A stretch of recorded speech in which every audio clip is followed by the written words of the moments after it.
Wallahi ni lamarin shugabannin Arewa ƙara bani mamaki yake. Yau an tafi wajen kwana 8 ko 9 ma a Arewa babu wuta. Wai an yanke wuta a Arewa. Wai 'yan ta'adda sun yanke wuta a Arewa.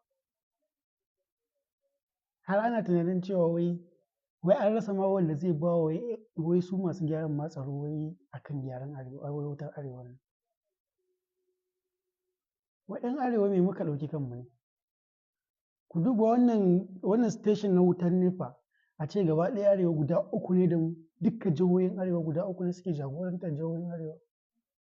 Legas kawai a lissafin tana da guda 8, ita kaɗai Legas tana da guda 8. Shugabannin Arewa na rasa wai me suke tsinanawa, me suke yi? Wai me shugabannin Arewa suke? Abun nan ya daɗe yana ban mamaki.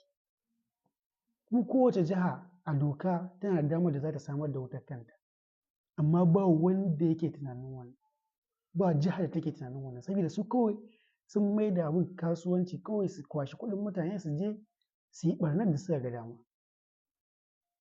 Ku duba wannan Mambila ake ce mata ko mene, shekara nawa sai dai a yi ta planning ana ɗiban kuɗin al'umma ana zubawa. Wai ashe kwalta wacce za a bi a je wajen ma babu. Wannan wane irin abu ne? Wane irin zalunci ne yake faruwa a Najeriya? Ai maganan ma a ce wai shugabannin Arewa suna tsoron Allah, ai ba wannan maganan. Wannan dai babban abun kunya ne wallahi, babban abun kunya ne. Mutum ya hau mulki shekaru ka rasa aikinsa ɗaya da za ka ɗauko ka ce ga wani aiki da ya yi wanda zai amfani al'umma. To wai me kuke yi ne? Wai me suke yi? Kwana nawa yanzu wutar NEPA, wanda tana daga cikin matsalar.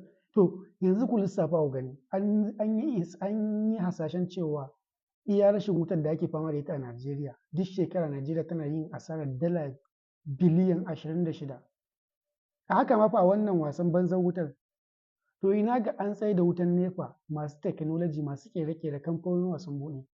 Wannan fa dala tiriliyan 26 nan da ake faɗa, ina tunanin in bai budget ɗin Najeriya ba ya fi.